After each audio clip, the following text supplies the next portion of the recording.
સૌરાષ્ટ્ર પંથકમાં મંતવ્ય ન્યૂઝના અહેવાલની જોરદાર અસર જોવા મળી છે। સૌરાષ્ટ્ર પંથકમાં મંતવ્ય ન્યૂઝના અહેવાલની જોરદાર અસર। રાજકોટ સગીરાનું અપહરણ મામલે સૌથી મોટા સમાચાર સામે આવ્યા। તો સમગ્ર મામલે સગીરા માણાવદર પોલીસના કબજામાં છે। તો મહત્વપૂર્ણ સમાચાર સગીરા માલવ્યા નગર પોલીસ સ્ટેશન વિસ્તારથી મળી આવી છે। સગીરાને માણાવદર પોલીસ સમક્ષ રજૂ કરવામાં આવી। તો સૌથી મોટા સમાચાર મંતવ્ય ન્યૂઝ પર આપ જોઈ રહ્યા છો। પોલીસે વિધર્મી યુવક ઇલાયાસની પણ આખરે ધરપકડ કરી છે। તો વિધર્મીની પણ ધરપકડ કરવામાં આવી। સમગ્ર મામલે પરિવારે ન્યાયની અપેક્ષા કરી છે। તો 5 દિવસથી ઇલાયાસે સગીરાનું અપહરણ કર્યું હતું। સગીરા માલવ્યા નગર પોલીસ સ્ટેશન વિસ્તારમાંથી મળી આવી હતી તેવું સામે આવ્યું છે। તો ગઈકાલે મંતવ્ય ન્યૂઝ દ્વારા અહેવાલ પ્રકાશિત કરવામાં આવ્યો હતો, જેમાં સગીરાને માણાવદર પોલીસ સ્ટેશનમાં રજૂ કરાઈ છે। સૌરાષ્ટ્ર પંથકમાં મંતવ્ય ન્યૂઝના અહેવાલની જોરદાર અસર જોવા મળી છે। રાજકોટ સગીરાનું અપહરણ મામલે સૌથી મોટા સમાચાર મંતવ્ય ન્યૂઝ પર આપ જોઈ રહ્યા છો। એક્સક્લુઝિવ સમાચાર સામે આવ્યા। સમગ્ર મામલે સગીરા માણાવદર પોલીસના કબજામાં છે। વધુ વિગતો સાથે સંવાદદાતા ત્રુકુંડેલ ફોન લાઈન પર જોડાયા છે। જી, જે ઘટના બની હતી, વિધર્મી યુવક સગીરાનું અપહરણ કર્યું હતું અને હાલ સગીરા પોલીસ સમક્ષ રજૂ કરવામાં આવી છે, શું વિગત?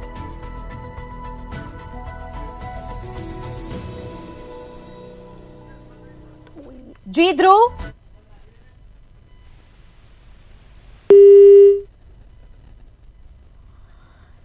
તો 5 દિવસથી ઇલાયાસે સગીરાનું અપહરણ કર્યું હતું, જે ઘટના બની હતી અને 5 દિવસથી સગીરાનું અપહરણ કરવામાં આવ્યું। સગીરા માલવ્યા નગર પોલીસ સ્ટેશન વિસ્તારમાંથી મળી આવી છે, જે ઘટના બની હતી રાજકોટમાં। સગીરાને માણાવદર પોલીસ સમક્ષ રજૂ કરવામાં આવશે। તો સૌરાષ્ટ્ર પંથકમાં મંતવ્ય ન્યૂઝના અહેવાલની અસર જોવા મળી છે, જોરદાર અસર થઈ છે, જેમાં રાજકોટ સગીરાનું અપહરણ મામલે સૌથી મોટા સમાચાર સામે આવ્યા। તો સમગ્ર મામલે સગીરા માણાવદર પોલીસના કબજામાં છે। સમગ્ર મામલે સગીરા માણાવદર પોલીસના કબજામાં છે। તો વધુ વિગતો સાથે સંવાદદાતા ધ્રુકુંડેલ ફોન લાઈન પર જોડાયા છે। જી, ગઈકાલે જે ઘટના બની હતી, 5 દિવસથી સગીરાનું અપહરણ કરવામાં આવ્યું, આખરે સગીરા પોલીસ સમક્ષ આવી છે અને રજૂ કરવામાં આવશે ટૂંક સમયમાં, શું વિગત? સ્મિતા, વાત કરીએ તો ગઈકાલે પ્રકારનો લવ જિહાદનો જે મામલો સામે આવ્યો હતો, તેમાં મંતવ્ય ન્યૂઝની અહેવાલની અસર ક્યાંક પડી છે। સમગ્ર મામલાની જો વાત કરવામાં આવે તો સમગ્ર મામલે સગીરા માણાવદર પોલીસ ના કબજામાં છે અને સગીરા રાજકોટ ના માલવ્યા પોલીસ સ્ટેશન વિસ્તારમાંથી મળી આવી હતી। ચોક્કસથી સગીરાને માણાવદર પોલીસ સમક્ષ હાલ અત્યારે રજૂ કરવામાં આવી છે અને તે રજૂ કર્યા બાદ ક્યાંક ને ક્યાંક સમગ્ર હકીકત છે તે વિગતો સામે આવશે। માણાવદર પોલીસે વિધર્મી યુવક ઇલિયાસની ધરપકડ છે તે કરી છે। સમગ્ર મામલા કહી શકાય પરિવાર છે તે ન્યાયની અપેક્ષા કરી રહ્યો છે। છેલ્લા 5 દિવસથી ઇલિયાસ નામના જે વ્યક્તિએ સગીરાનું અપહરણ કરી તેને ગોંધી રાખી હતી, આવી વિગતો મળી છે। ત્યારે મંતવ્ય ન્યૂઝના અહેવાલની ખૂબ જ મોટા પડઘા પડ્યા છે અને ખાસ તો માણાવદર પોલીસે આ યુવકની ધરપકડ। જી ધ્રુવ, અમારી સાથે જોડાયેલા રહેજો। તો કેશોદના ડીવાયએસપી આપણી સાથે જોડાઈ ચૂક્યા છે। જી, આ મામલે આરોપીની ધરપકડ કરવામાં આવી છે, આ મુદ્દા પર આપનું શું કહેવું?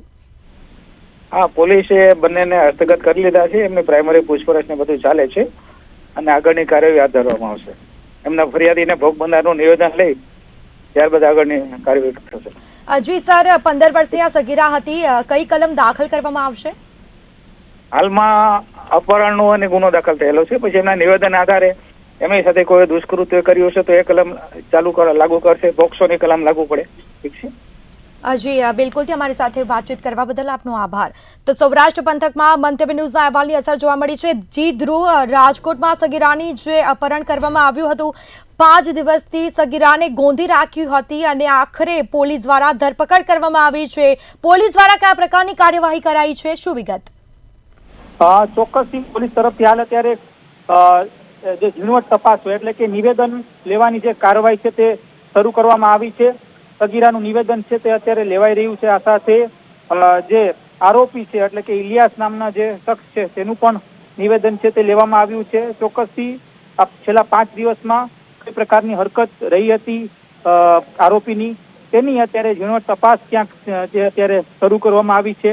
નિવેદન પણ હાલ અત્યારે લેવામાં આવી રહ્યું છે, કારણ કે મંતવ્ય ન્યૂઝના અહેવાલની ખૂબ જ મોટી અસર ક્યાંક પડી દેખાઈ રહી છે. કારણ કે ગઈકાલે જે બાળકી છે, બાળકીના માતા પિતા મંતવ્ય ન્યૂઝ ખાતે પહોંચ્યા હતા અને તેમની પોતાની જે વાત છે તે રજૂ કરી હતી, તેમની જે આપબીતી છે તે રજૂ કરી હતી. કારણ કે માણાવદર પોલીસ સ્ટેશને તેઓએ ફરિયાદ તો નોંધાવી હતી, પણ પોલીસ તરફથી જે કાર્યવાહી, જે એક્શન લેવામાં આવતી હોય છે, એટલે કે 15 વર્ષની આ સગીરા છે, સગીરાનું અપહરણ છે, એક જે પોલીસ તંત્ર છે જાગવું જોઈએ તે જાગી નહોતી અને તેના જ કારણે સમગ્ર મામલે મંતવ્ય ન્યૂઝ સુધી તેના માતા પિતા પહોંચ્યા હતા અને પોતાના જે અહેવાલ છે તે પોતાની જે વિગતો છે તે રજૂ કરી હતી. અને ક્યાંક ને ક્યાંક ત્યારબાદ જ પોલીસ તંત્ર જાગી હતી અને પોતાની જે કાર્યવાહી છે તે અત્યારે કરી રહી છે. ગઈકાલની વાત કરવામાં આવે તો જે સગીરા છે તે માલવિયાનગર પોલીસ સ્ટેશન વિસ્તારમાંથી મળી આવી હતી અને તેનું જે અપહરણ છે તે માણાવદર ખાતેથી થયું હતું. એટલે કે સગીરા પોતાના મામાના ઘરે જ્યારે રોકાવા ગઈ હતી ત્યારે જ તેનું અપહરણ કરવામાં આવ્યું હતું અને આ શખ્સ છે છેલ્લા 5 દિવસથી સગીરાને ગોંધી રાખી હતી. ખૂબ જ ગંભીર બાબત કહેવાય અને આ જ ગંભીર બાબતને લઈને સગીરાના જે માતા પિતા છે તે પોલીસ સમક્ષ પહોંચ્યા હતા અને પોતાની જે ફરિયાદ છે તે નોંધાવી હતી. પોલીસ તરફથી કોઈ કાર્યવાહી ન થતા અંતે જે સગીરાના માતા પિતા મીડિયાનો જે સહારો છે તે લીધો હતો, મંતવ્ય ન્યૂઝ સુધી પહોંચ્યા હતા અને પોતાની વાત છે તે રજૂ કરી હતી. જી ધ્રુવ, બિલકુલથી તમામ જાણકારી આપવા બદલ આપનો આભાર. તો સંવાદદાતા રવિ ભાવસાર છે તે ન્યૂઝ રૂમથી લાઈવ જોડાઈ ચૂક્યા છે. જી રવિ, ગઈકાલે જે ઘટના બની, પ્રકાશ મંતવ્ય ન્યૂઝ દ્વારા અહેવાલ પ્રકાશિત કરાયો અને 5 દિવસ ફરિયાદ છતાં પણ ગઈકાલે સગીરા માલવિયાનગર પોલીસ સ્ટેશનમાંથી મળી આવી છે. શું વિગત? હા, બિલકુલથી જો વાત કરવામાં આવે તો ગઈકાલે મંતવ્ય ન્યૂઝ દ્વારા જે અહેવાલ છે તે અહેવાલ પ્રસિદ્ધ કરવામાં આવ્યો હતો. જે સગીરા છે તે સગીરાની માતા દ્વારા 5 દિવસ પહેલાં જે માણાવદર પોલીસ સ્ટેશનની અંદર ફરિયાદ છે તે ફરિયાદ લખાવવામાં આવી હતી કે પોતાની જે સગીરા દીકરી છે તે દીકરી ગુમ થઈ છે, પરંતુ 5 દિવસ થઈ ગયા પછી પણ પોલીસ દ્વારા કોઈ એક્શન લેવામાં નહોતું આવતું. સમગ્ર મામલે મંતવ્ય ન્યૂઝ ઉપર જે અહેવાલ છે તે અહેવાલ બતાવવામાં આવ્યો હતો. અપહરણ અને વશીકરણની જે ફરિયાદ છે તે ફરિયાદ કરવામાં આવી હતી. ત્યારબાદ પોલીસ તંત્ર છે તે પોલીસ તંત્ર સફાળું જાગ્યું હતું. સાથે જ જો વાત કરવામાં આવે તો ડીવાયએસપી દ્વારા પણ જે ટીમો છે તે ટીમો કામે લગાવવામાં આવી હતી, જેમાં જે સગીરા છે તે સગીરા મળી આવી હતી. અને હાલમાં તો જે સગીરા છે તે સગીરાનું નિવેદન છે તે નિવેદન નોંધવાની પ્રક્રિયા છે તે હાથ ધરવામાં આવી છે. વિધર્મી યુવક ઇલિયાસની જે ધરપકડ છે ધરપકડ કરવામાં આવી છે. હાલમાં તો અપહરણનો જે ગુનો છે તે ગુનો દાખલ કરવામાં આવે છે. ત્યારબાદ જે સગીરા છે તે સગીરાનું નિવેદન નોંધવામાં આવશે, તેના માતા પિતાનું નિવેદન નોંધવામાં આવશે. ત્યારબાદ અલગ અલગ કલમો છે તે કલમોનો ઉમેરો છે તે ઉમેરો કરવામાં આવશે. પરંતુ ફરી એક વખત જે માતા છે તે માતાના વારે મંતવ્ય ન્યૂઝ આવ્યું હતું. છેલ્લા 5 દિવસથી તેની તે સગીરા દીકરી માટે તે વલખા મારી રહી હતી, પરંતુ જ્યારે મંતવ્ય ન્યૂઝ ઉપર જે અહેવાલ પ્રસિદ્ધ થયો ત્યારબાદ જૂનાગઢ પોલીસ તંત્ર એક્શન મોડમાં આવ્યું હતું અને ક્યાંક ને ક્યાંક જે માતા અને પુત્રીનું જે મિલન છે તે મિલન હાલમાં થઈ ગયું છે. અને હાલમાં તો જે સગીરા છે તે સગીરા પોલીસ સ્ટેશન ખાતે છે, તેના માતા પિતા પણ હાલમાં પોલીસ સ્ટેશન ખાતે છે અને કાયદેસરની પ્રક્રિયા છે તે હાથ ધરવામાં આવી રહી છે. જી બિલકુલથી તમામ જાણકારી આપવા બદલ આપનો આભાર. તો સૌરાષ્ટ્ર પંથકમાં મંતવ્ય ન્યૂઝના અહેવાલની જોરદાર અસર જોવા મળી છે. રાજકોટમાં સગીરાનું અપહરણ મામલે મોટા સમાચાર સામે આવ્યા. સમગ્ર મામલે સગીરા માણાવદર પોલીસના કબજે છે. સગીરા માલવિયાનગર પોલીસ સ્ટેશન વિસ્તારમાંથી મળી આવી હતી. સગીરાને માણાવદર પોલીસ સમક્ષ રજૂ કરવામાં આવી છે. ગઈકાલે કહી શકાય કે મંતવ્ય ન્યૂઝ દ્વારા અહેવાલ પ્રકાશિત કરવામાં આવ્યો હતો અને મંતવ્ય ન્યૂઝ દ્વારા તેની માતા સાથે પણ ખાસ વાતચીત કરવામાં આવી હતી. તેને લઈને આખરે આ સગીરા છે તે મળી છે.